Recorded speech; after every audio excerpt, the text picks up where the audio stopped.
Кутмандуу күнүңүздөр менен достор. Бүгүн Кыргызстандагы белгилүү айымдар менен ийгилик сырлары, жумуш, үй бүлө, ошондой эле кыялдар жөнүндө маектешүүнү улантабыз. Жаштыгына карабастан болгону 22 жаштагы Бегимай Карыбекова өзүнүн мурт ийининин артында модельдик бизнес жаатында таасирдүү тажрыйбага ээ. Мисс Кыргызстан 2017 бүгүнкү күндө Европа өлкөлөрүндө суроо талапка ээ жана белгилүү дизайнерлердин жүрөгүн ээлейт. Италиянын Emporio Armani брендинин модели, Puma брендинин чоң роль жараткан Бегимай Кыргызстандан Мисс Вселенная сынагына катышкан биринчи айым болуп чыкты. Персона программамдын алкагында Бегимай Карыбекова бизге алыска айылдан келген жөнөкөй кыз өз мекенин чегинен тышкары жерден кандайча ийгиликке жетишкендиги жөнүндө айтып бермекчи. Саламатсыздарбы? Ушул эфирге чакырганыңыздарга чоң ыраазычылык. Өзүм жөнүндө кичине тааныштырып кетсем, мен Нарын областынын Актал районунда төрөлүп чоңойгом. Кичинекей кезимден баштап боюм узун, келбеттүү болгондуктанбы элдин баары модель болот деп мындай психологияма киргизип коюшкан да. Анан кичинекей кезимден бери эле билчүмүн модельдик кесипти аркылайт экениме. Салттуу үй бүлөдө төрөлгөнүмө карабастан менин ата-энем ар заман колдоо көрсөтүп келишти. Ал анткени бул менин модельдик чөйрөмдү колдогону эмес, бул ар бир адамдын жашоосун, адамды сыйлаганы деп билем. Ата-энеңизге, тууган туушкандарга жардам берип, бир ушул жагынан салымыңыз көп го дейм, Айтып кетсем, менин эң алгачкы карьерамда менин туугандарым, бир тууган эжелерим дизайнер болуп иштешет. Эң башкы карьерамда алар абдан көмөктөшкөн. Мамам жана бир туугандарым баарысы абдан колдоо көрсөтүшкөн. Германияда да эжем бар. Мамамдын бир тууган сиңдиси бизге эже катары мен баштапкы карьерамда финансылык түрдө абдан колдоо көрсөткөн. Бирок азыркы учурда мен өзүм Кыргызстан үчүн абдан жакшы акча каражаттарын таап калганыма байланыштуу көп эле жардам эмес, бул менин милдетим деп эсептейм. Мен мисалы айтып атпаймынбы, Нарын айылда өсүп чоңойгом, чоң ата, чоң апамдын колунда. Ал убакта менин мамам, папам Бишкекте эмгектенишкен. Мен ойлочумун да, ата-энем Бишкекте жыргап жүрөт деп, анан кийин чоңоюп калганда келгенде ата-энем биз үчүн өзүнө эч нерсе албай, баардык тапкан ташыганын баарын бизге коротконун көрүп, көзүм ачылганда, менин милдетим бул мен ата-энем үчүн ийгилигим баарын ата-энем үчүн арнайм. Жана азыркы убакта деле ар бир тапкан ташыганымды мен өзгөчө мамам үчүн арнайм. Эми азыр мен өзүмдүн жеке үй бүлөм болбогондуктан мен өзүмдүн ата-энем үчүн, бир туугандарым үчүн бүт каржылайм. Канча бир туугансыз? 4 бир туугандын. 4 бир тууган. Ким эжелериңиз, байкелериңиз? Эжем и байкем бар жалгыз. Баары үйлөнүшкөн? Баардыгы бойдок. Ооба. Мен азыр мисалы да мамам дагы эмгектенет, иштейт. Мамам 50-49 жашта.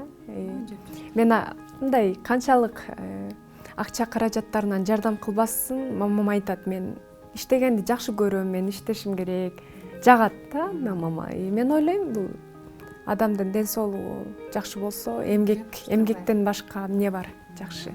Ушу пандемияга чейин кандай ийгиликтер болду ушул модельдик сиздин кесибиңизде? Мен акыркы 4-5 жылдан бери Европа мамлекеттеринде эмгектенип жатам. Бул Италия менен 2 жыл контрактта болдум. Андан кийин азыркы убакта Германия менен келишим түзүп иштеп жатам.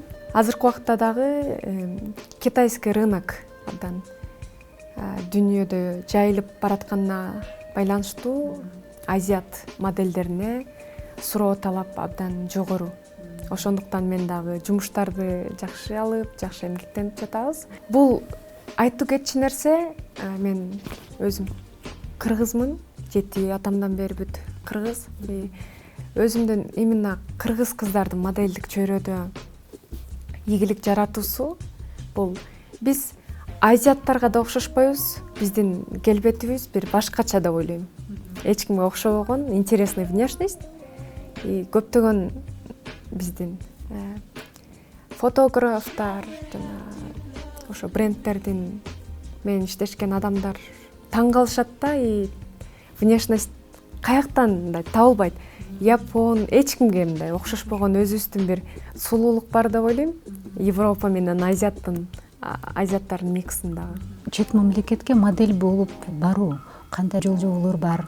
Сиз мисалы ошо Armani модалуу үйдө Puma брендинин өкүлү болдуңуз. Сизге бирөө жардам берди беле? Ошо жөнүндө бир эки сөз.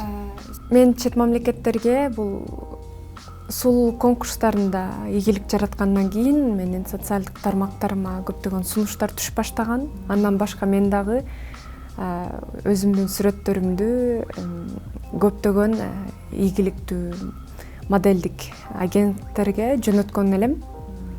Бирок ал убакта менин аракеттерим баары ийгиликсиз болгон. Бул 16 жаштарымда. Азыр ойлойм, мен ал убакта ошо бир аз туура эмес сүрөттөрдү жөнөтүшкөмүн, качествосу жок. Ал кезде көп канча 10-15 модельдик агентстволордон отказ алганмын. Бирок ошол модельдик агенттер азыр мени менен иштешүүгө абдан кызыктар. Айтайын дегеним, бул любой ийгиликке сразу эле жетпейсиң. Ошондуктан талыкпай эмгек керек. Бир ийгиликсиз нерседен кийин сен аракет кыла берсең, ийгиликке жетесиң деп ойлойм. Ушу чет өлкөлөрдө сиз гонорарларыңыз канча акчанын эквивалентинде? Менин оюмча бул эң кызыктырган элди кызыктырган суроолордун бири. Точный сумманы айта албайм, бирок азыркы убакта моделдик гонорарларым бул бардык эле жумуштагыдай эле бизде эң ылдыйкыдан баштап анан көтөрүлөт. Бул сенин моделдик тармактагы ысымыңдан, канчалык популярдуусуң, канчалык сенин опытыңдан көз каранды деп ойлойм. Мен дагы башталыш модельдикте кичинекей суммада башталганмын, бирок азыркы убакта гонорарым Кудайга шүгүр жакшы болуп калды. Мисалы айтып кетсем, Европа мамлекеттеринде модельдик жумуштар бир күнүнө алабыз. Мен эң башталып жаткан карьерамда бул күнүнө 300 евродан алчумун. Азыркы убакта минимум 3000 евро күнүндүк съемка. 10 000 доллар да болот, 10 000 евро, 15 000 да болот. Бул ар кандай суммада болот. Ушул чет өлкөгө кеткениңизде сизди бирөө жарым жаныңызда жүрөбү? Ушу ата энеңиз же болбосо эже сиңдилериңиз? Мен модельдик карьерамды бир аз абдан жаш убакта баштагандыктан биринчи поездкаларымы ата энем документ жазып берет эле. Жана коштоо менен барып жүрдүм 1-2 жолу, андан кийин өзүм эле учуп калдым. Бир аз сен жашың улуулагандан кийин сен мындай жашоого бир аз серьезный карап калат экенсиң, бирок ошол убакта мен эч нерседен корккон эмесмин. Менин жетем деген нерсем бул ийгилик болчу. Мен пландарды эле көрчүмүн, жолумда болгон ар кандай тоскоолдуктарды эч көргөн эмесмин. Бирок тоскоолдуктар деле болгон жок адамдар тарабынан, бирок тилден кыйналган жана шаарды билбей кыйналган учурлар болду. Көп жолу самолетко кечигип калган да учурлар болду. Анда аябай мен үчүн бул жашоо бүткөн сыяктуу ыйлачумун кичинекей кезде. Бирок коркуу сезимдери деле болгон эмес. Мен билбейм. Айтып кеткендей, жаш кезде мындай жашоого да абдан умтулган үчүн корккон эмесмин, бирок азыркы убакта ар бир кадамымды ойлонуп жасайм. Мурунку караганда. Сиз өзү эл аралык модельсиз да. Чет мамлекетте иштөө кыйынчылык туудурду беле? Же Кыргызстанда иштеш кичине оңоюраак сиз үчүн? чындыгында айтып кеткенде Кыргызстанда бизнес жүргүзүү баардык тармактарда иш алып барган кыйын деп ойлойм. Анткени өзүнүн ишин мыкты билген адистер абдан аз. Жана биздин адамдар Кыргызстанда иш менен жеке жашоону айырмалай алышпайт. Кайсы жумушка барбайсың, кайсы чөйрөгө барбайсың, жеке үй бүлө, жеке өзүңдүн жашоосу менен жумушту кийлигиштире беришет да. Ошондуктан мага көбүнчөсү Кыргызстанда кыйынчылык жараткан адамдар менен иштеш. Бирок мен Кыргызстанда көп убакыт иштеген жокмун. Карьерамдын башталышында 1-2 жыл Кыргызстанда баштадым, бирок потом 4 жылдан бери чет мамлекеттер менен иштешип келе жатам. Ошол моделдик бизнесте мындай сөздөр болот да, эркектер жактан ошо модель кыздарга аябай кандайдыр бир сунуштар кирет. Сизде ушундай окуялар болду беле?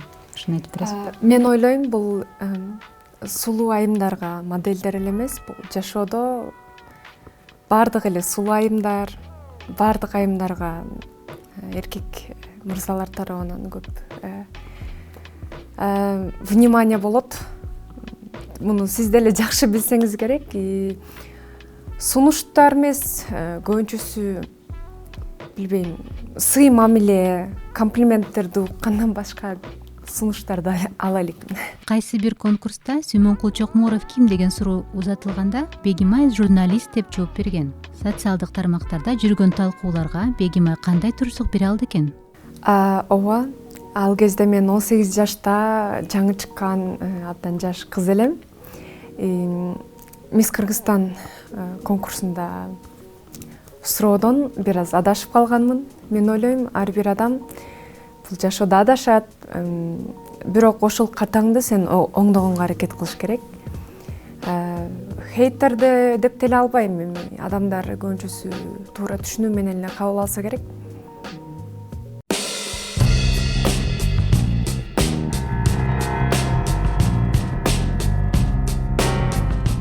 Бүгүнкү күндө жаштар гана эмес, бир топ жашка чыккан айымдар деле кайсы бир жумушту шыр жасап кетүүдөн чочулашат. Бул өзүнө болгон ишенимдин жоктугу деп ойлойм. Бегимайдын көз карашы кандай болду экен? Азыр мени адамдар күнөөлөшү мүмкүн. Европаны көрүп алып, биздин менталитетти бузуп атат деп. Мен ага да каршымын. Европанын да жакшы жактары бар, үйрөнчү жакшы жактары бар, жаман да жактары бар.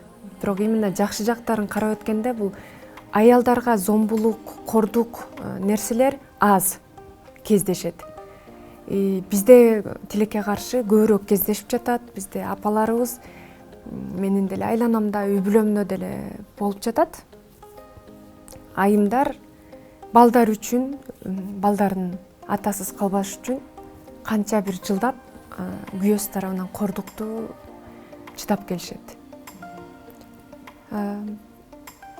Бул нерсени кантип жоготсо болот? Бул билим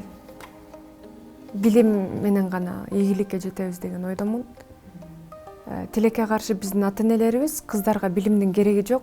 Кыздар жакшы идиш жууганды, жакшы шырдак жасаганды, үйдү жакшы тазаласаң болду, бул сенин бактылуулук деп эсептелишет. Мен кыздарга, айымдарга болгон кеңешим бул эң биринчи орун өзүңөрдү сүйгүлө, билим алгыла, дүйнөнү кыдыргыла деп айтат элем.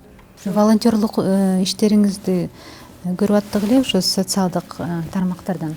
Ошо бул аябай чоң салым деп ойлойм. Кандайдыр бир коркунуч жараткан жокпу ошо өзүңүз ден соолугуңузга, бир туугандарыма жолгозуп алам деген? Бул чоң баатырдык кылдым деп. Бул кыргыз эли өзү Нью-Йорк Таймс жазып чыкты да. Бул волонтерлук кыргызстандар эң дүйнөдөгү эң берешен калк болуп тизмеге кирип, биз башка өлкөлөргө абдан жакшы ийгиликтерибизди көрсөттүк, жакшы жагыбыздан таанылдык деп ойлойм. Бул абдан жакшы көрүнүш. Андай деле элдер кол чабарлык нерсе кылган жокмун. Биздин ар бир кыргызстандык кылып аткан нерсени мен да кылдым. Бул ар бир жаарандын милдети. Ошондуктан бизде эми өзүңүз көргөндөй ар бир адам жардам кылды. Ошо бир кездерде ошо Instagram баракчаларыңыздарга бир аз мындай жылаңач образдарда түшкөнсүз. Ошол Биз кыргыздарда ошо сиз айтып кетпедиңизби, ошо уят катары карашат да, ошо жөнүндө бир эки сөз. Менин жашоого болгон көз карашым өзүңдүн көз карашың менен жашоо. Өзүң жүрөгүңдө болгон нерсени кылуу. Эч кимдин сөзүнө маани бербей, өзүңдүн бактылуу кылыш үчүн жашоо болуп эсептелет. Жана мен Европа мамлекеттеринде эмгектенип калгандыктан мындай Европа көз карашында жашайм. Бул нерселерден мен жаман деп деле ойлобойм. Ар бир адамдын өзүнүн көз карашы бар, өзүнүн жактырган нерсеси бар. Кыргызстанда менин колдогон адамдар дагы аз эмес, жана колдогондо адамдар кездешет. Бул эми кандай деп айтсам, ар бир адамдын өзүнүн жеке жашоосун, өзүнүн тандаган нерсесин биз бири-бирибизди сыйлашыбыз керек. Биз ар кандайбыз, ар бир адам, биз адамбыз да. Адамдар ар бири ар башка болот. Ар биринин кийинген стили, жашоого болгон көз карашы айырмаланып турат. Болгону бул толеранттуу мамиле кылсак деп ойлойм ар бир адамдын көз карашына. Биз робот эмеспиз. Биз сен мондай болушуң керек деген жашоодо жашабашыбыз керек. Ар ким өз көз карашы менен өзү каалагандай кийиниш керек деп ойлойм. Мисалга сиз эми жакын арада мисалы көйгө чыктыңыз дейли. Анан көйгөңүз эми моделдик кесипти тышта, Instagram баракчасын жап деп сизге талаптарды койсо да, сиз ушу сүйүү үчүн, бакыт үчүн ушундайга барасызбы? Эң биринчи нерсе бул мен өзүмдү жакшы көрөм. Өзүмдүн кылган ишимди жакшы көрөм. Мен бул жашоого өзүмдү бактылуу кылыш үчүн келдим деп ойлойм. Ошондуктан мен ит эмесмин, мен кой эмесмин, мен адаммын. Мени турмушка чыккан убакта менин көз карашымды сыйлаган, мени жакшы көргөн, мени сага бул болбойт эмес, мени ар бир кылган кадамыма колдоо көрсөткөн адамды тандайм деп ойлойм. Мен эми жаш экениме карабай, бул жашоодо көз карашым жакшы эле танып калды деп ойлойм. Бирок адамдар сага күйдүрүп, мындай жакындарын күйдүрүп айтат деп коет го, жакшы нерселерди угуш керек. Адамдардын айткан сага акыл насааттарын угуш керек, бирок өзүңдүн жүрөгүңдө болгон нерсе андан бийигирээк туруш керек деп ойлойм. Ошондуктан ар бир адам өзүнүн жашоосу менен жашаш керек. Күйөөнүн дагы, өзүнүн анын да биз эле өзүбүздүн правабызды качать эте бербей. Мисалы, бизде азыр феминизм абдан күч алып жатпайбы? Бирок феминизмге да мен бир аз каршымын. Феминизм бул эркектерди дагы сыйлап, алардын да укугун унутпай, бири-бирибизди сыйлап жашашыбыз керек. Биз бири-бирибизге мындай рамка койбостон, бири-бирибизди колдоо көрсөтүп, наоборот. Сага андай күйөөнүн эмне кереги бар? Сенин оозуңду жапкан, сен адамсың да. Биз жаныбарлардан эмнебиз менен айырмаланабыз? Бул биздин жашоого болгон выборлорубуз, мнениябыз бар экени үчүн айырмаланабыз. Ошондуктан ар бир адам бири-бирибизди сыйлап жашашыбыз керек. Жана сени сыйлаган, сенин көз карашыңды сыйлаган адамга турмушка чыгышыбыз керек деп ойлойм. Мен ойлойм, ошо моделдик кесипте аялдардын жактан болобу, эркектер жактан болобу, деги эле адамзат жактан ушу көрө албастыктар көп болот го деп ойлойм да. Ошо сизде кандай ушу бир окуялар болду беле, же ушу кездешти беле ошондой сөздөр? Айта кетсек, бул Кыргызстандагы, бул кыргыздар арасындагы эң биринчи көйгөй деп айтам. Анткени бул биздин Кыргызстанда каныбызда бар да. Адам ийгиликке жетишип, жакшы нерселерди кылып атса, абдан көптөгөн жаман нерселерди айтабыз.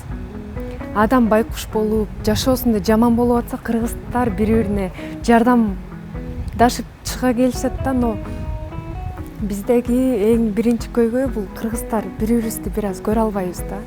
Бул биздин генибизде бар деп ойлойм. Мисалы, Манас эпосунда эле айтып кетсек, ал жакта Кыргызстан бири-бирин көрө албай бөлүнүп кетишкен да, 40 урууга тарап кеткен, көп жерге бөлүнүп кеткен да. Азыр да бизде ошондой нерселер бар. Азыркы убакта политика болобу, шоу бизнес болобу, бизде бири бирибизди көрө албайбыз. Ошол эле убакта Кыргызстанда бирөөнүн башына мүшкүл иш түшсө, баарыбыз ынтымактуу болуп чыга келебиз да. Анан көрө албастык бул көп эле кездешет. Эми кандай десем, мисалы сиз айтып атпайсызбы, социалдык тармактарда көптөгөн жаман сөздөрдү жазган учурлар да болот. Именно мен кыргыздар тарабынан көп ушундай ичкүйдүүлүк, көрө албастыкты көп алам да. Анткени алардын көз карашы меники менен топ келбеген учурда көптөгөн жаман сөздөрдү жазышат. Бирок мындай дагы нерсе бар го, сиз деле жакшы түшүнсөңүз керек.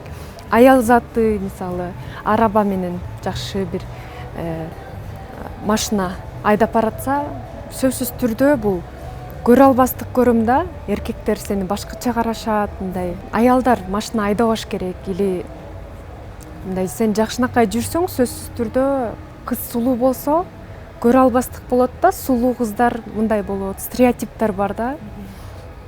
Мен ойлойм, биз Кыргызстан 6 миллион алакандай кичинекей калкпыз. Көрө албастык, ичкүйдүүлүк, бири бирибизди мындай жек көрбөй, бири бирибизди сыйлап, колдосок деп. Анткени биз кичинекей, алакандай кичинекей калкпыз. Ошондуктан бул бири бирибизди колдосок деп ойлойм. Сиздин көз карашыңызча ошо кыргыздын айымдары мурда кандай болгон, азыр кандай, анан келечекте кандай болушу керек да сиздин оюңузча? Кыргызстандын аялдары бул эң күчтүүлүк, эрктүүбүз менен айырмаланабыз. Тарыхта деле карап көрсөк, Уркуя Салиева, Курманжанатка жана башка биздин историяда калган айымдарды карасак, ат үстүндө жарышып дегендей биздин эркектерден кем калбай Кыргызстан үчүн көп нерселерди кылып келишкен. Азыр дагы бул нерсе баарыбыздын каныбызда бар. Кыргызстанда статистиканы да карасак, көбүнчөсү аялдар көбүрөөк эмгектенишет бизде. Бул чындык, эч ким мага таарынбайт деп ойлойм. Бизде азыр көбүнчөсү мындай аялдар үйдө отуруш керек деп мындай ар кандай уюмдар чыгып атпайбы, кырк чоро жана башкалар мындай именно аялдарды кемсинтүү максатында. Бирок чындыкка көбүрөөк караганда бизде азыр көбүнчөсү альфонс, эмгектенбеген, алкоголь менен жабыркаган эркектерибиз көп. Эмгекчил айымдардын саны көбөйүп келатат. Жана ошондой эле чет мамлекетте жана Кыргызстанда чоң кызматты аркалаганда айымдарыбыз көбөйүп келе жатат. Айымдардын азыркы убакта жашоодо биздин ордусу абдан эле чоң. Кыргыз эле эмес, жалпы дүйнө жүзүндөгү аял заттарды мээримдүү, акылдуу, күчтүү, ошол эле убакта биз күчтүү болобуз деп өзүбүздүн мындай аялдык парыздарыбызды унутпашыбыз керек деп ойлойм. Ошол эле убакта эркектер менен эрегишип жатып өзүбүздүн аял экенибизди унутуп калбай, мындай мээримдүү, нежный, гүл сыяктуу мындай аял заты болуп калышын каалайт элем. Ошол эле убакта эки нерсени бирге алып кетсе деп ойлойм. Ийгилик, карьераны жана үй бүлөнү да. Ошондой көрөм.